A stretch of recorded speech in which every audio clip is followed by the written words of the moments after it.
Today on Commander Replay, we're back with some more Syr Carah Burnstorm. Does this deck have answers to big creatures in play? Find out next on Commander Replay. I want to thank my awesome Patreon supporters. You guys are awesome. If you want to help support the channel and vote on which decks I play next, feel free to check out my Patreon at the link below. And be sure to use the new TCG affiliate player link, as it helps support the channel and it doesn't cost you anything. Welcome back, everyone. Game 2 with Syr Carah the Bold. Take a look at this opening hand. We've got a Gemstone Caverns. Let me read this thing again. If it's in your opening hand, check, and you're not playing first, you may begin the game with Gemstone Caverns on the battlefield with a luck counter. If you do, exile a card from your hand. I don't think we won the die roll. Seems pretty good. We can get a turn 2 Mind Stone. All feels pretty good, I think. So there's that Final Fortune again. Oh man, that card.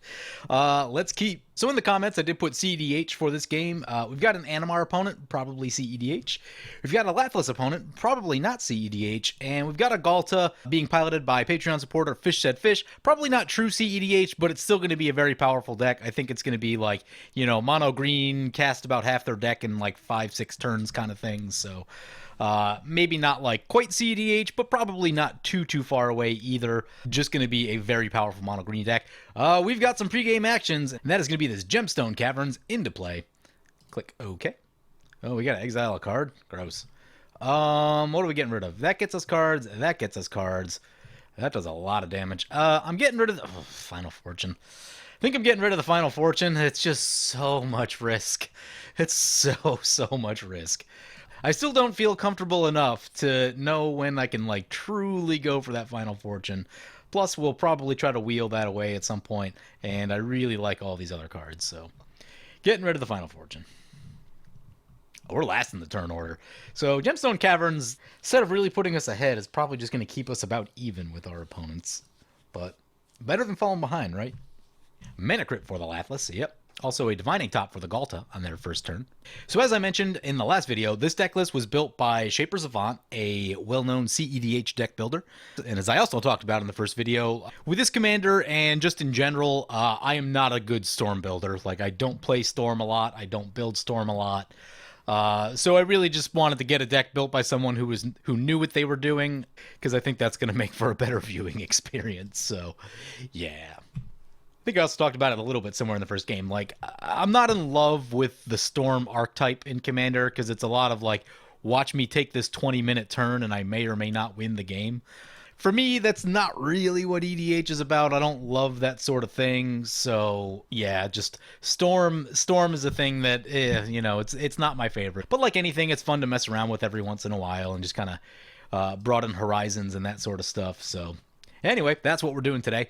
Brings back to our turn. We draw a Seething Song, we drop a land, we play a Mind Stone, and we will pass like that. Pretty good chance probably next turn Seething Song into our commander. Lathliss got a bunch of Mana Rocks into play, by the way. So they went, that's a pretty good turn 1. Turn 1 Mana Crypt into Felwar Stone into Star Compass. Yeah, that's a lot of mana. Of note, Earthquake will not hit dragons, although a Rolling Earthquake will. Mana Crypt triggers for the Lathliss opponent. With our deck, by the way, life total does matter. Like, there's only a couple ways that this deck truly goes infinite, so like numbers do matter. So opponent does lose that flip. Things that whittle down opponents' life totals can actually be a pretty big deal for us. So, you know, if each of our opponents are down to like 30 by the turn that we have to go off, that's a really good place to be. Here comes Lathliss. That's a turn 2 Lathliss. Maybe it is a competitive Lathliss deck. What do I know? The thing that would probably really keep it off of competitive tables is just like most of the removal in CEDH is 1 and 2 mana, so casting your 6 mana commander into a Swords of Plowshares or what's the blue one that bounces things? I can't remember the name of it now.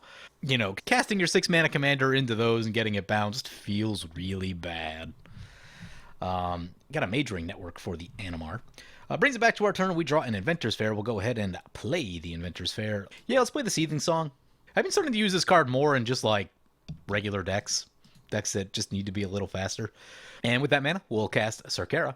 We've got 1 open, not much we can do with that, so we will pass the turn. Tireless Tracker into play. Yeah, that's a good one. Probably on Earthquake for 2. Tireless Tracker is a really serious card. I would also hope to catch Animar in that, but with the Majoring Network, I don't know. I don't think Animar's coming into play this turn unless they have some crazy, crazy line of play. I'm not even... why would you run Mage Network in an Animar deck? That's a question I have. Oh my, that's Drakuseth. Competitive or not, turn 3 Drakuseth could just end this game. We need to make a lot of mana for this Rolling Earthquake. We need to make 8 mana. Could use another Seething Song. Hopefully Animar's got a Rapid Hybridization or something. Nope, they just scoop. Cool. Well, now we probably need that Final Fortune. Right of Flame, you say? Well, activate Syr Carah. Shoot the Lathliss opponent. It's a mountain. I guess play the mountain. We're currently on 6 mana. That's not enough to kill Lathliss. Seems like a real big problem. Price of Progress does not hit any of our opponents at the moment. Would hit us. I guess that gets us an extra thing. Earthquake for 1, I guess. Do we go for 2? Try to kill the Tireless Tracker? If, let's just go for 1 because... yeah, let's just go for 1. Drakuseth probably kills the Tireless Tracker, so... Earthquake for 1.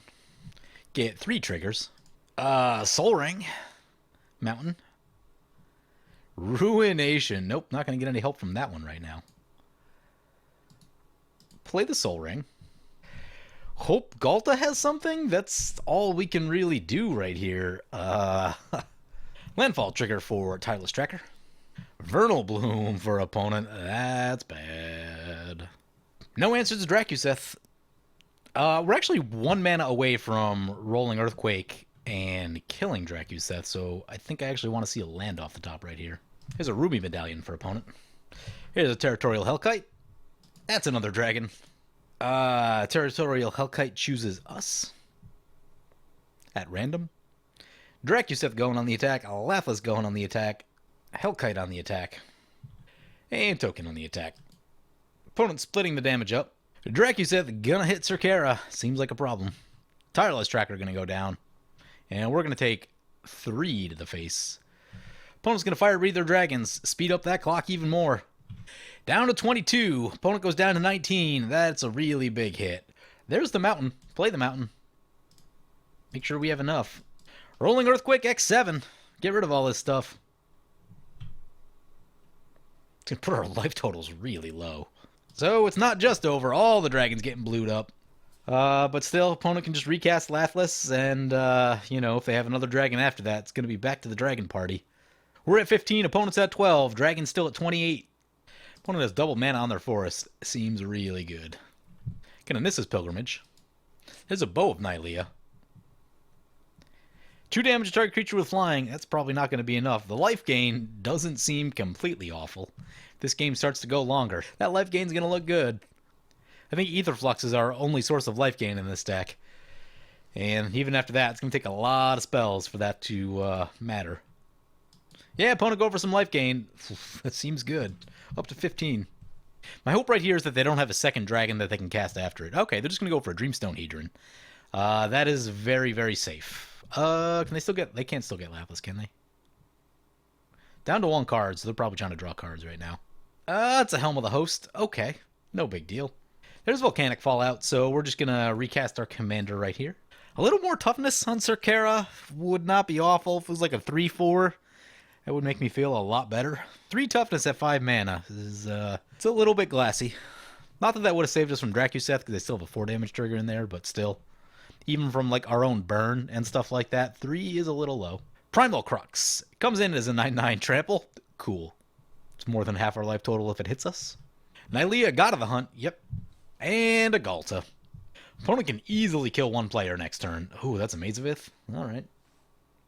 Yeah, Ghalta can easily kill 1 player next turn, so that is a thing. Our 2 big X spells are gone. I don't envision us being able to actually kill Ghalta, although maybe Lathliss can, but... I guess if Lathliss comes into play, they probably have a lot more incentive to try and kill Ghalta. But they would need something crazy right here. I don't know if they have that in their bones. Just going for their commander. Pillar of Origins, that's their last card. I mean, we have to win right here. Like, that's, I think, what it really comes down to. Mana Clash, you say? Opponent's at 15. It could happen. Let's try it. Mana Clash on the... We can survive Lathliss for a turn, I think. Maybe not with the Fire Breathing. No, we can't survive either opponent currently. Although Lathliss, I think, is easier to kill than the big green stuff. So take my chances with... Yeah, take my chances trying to kill the green player. I mean, so many things are going to have to go right here. Hit OK to flip coins. Commence flipping coins. Hit OK. Hitting OK. We got a trigger. We got another trigger. All right, we got 2 triggers. Opponent's down to 13. We got a mountain. Not helpful. We got another mountain. Also not helpful. Shoot opponent in the face for 1. It's another mountain. Wow, that's incredibly not helpful. Guess play a mountain, volcanic fallout. Syr Carah will trigger 3 times. Please not more lands. There's a mana vault. There's an Overmaster, gets a redraw. And what's this? Divining Top? That's a card. That's a card. Play Divining Top. Take a look with Divining Top. Gamble, Tormenting Voice, Ancient Tomb. We already played a land. Crap. So, definitely not Ancient Tomb. Also, our life total's pretty low. How do we win? Final Fortune. Do we have another Final Fortune? Because there's multiple editions of that card. We need to either, like, kill the creatures in play, gain a bunch of life, or just straight up win.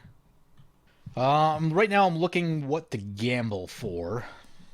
Almost thinking about like a runaway Steamkin, but I don't know if that does enough, but the mana would certainly be helpful.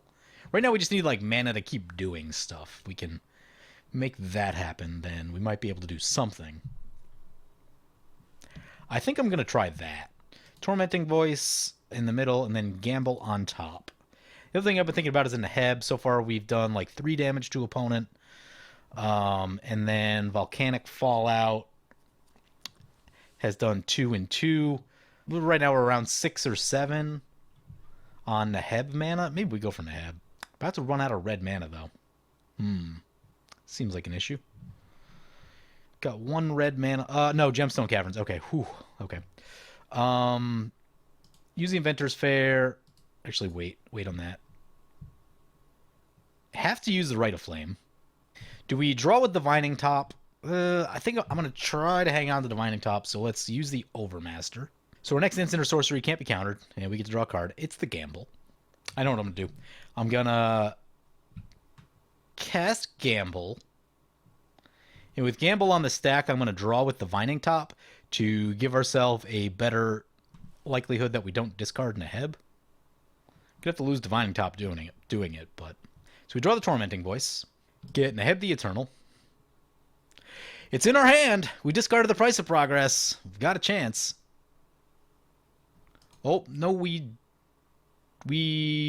do not have a chance because I've used all of our red mana.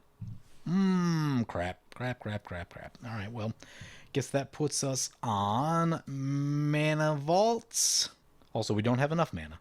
Yeah, okay, so we needed to not cast the Overmaster right there. Well, I guess we're back on the See If We Survive plan. Swinging into... Opponent going to swing into the Lathliss with 2. Going to send the Ghalta our way. Pump Ghalta, kill us?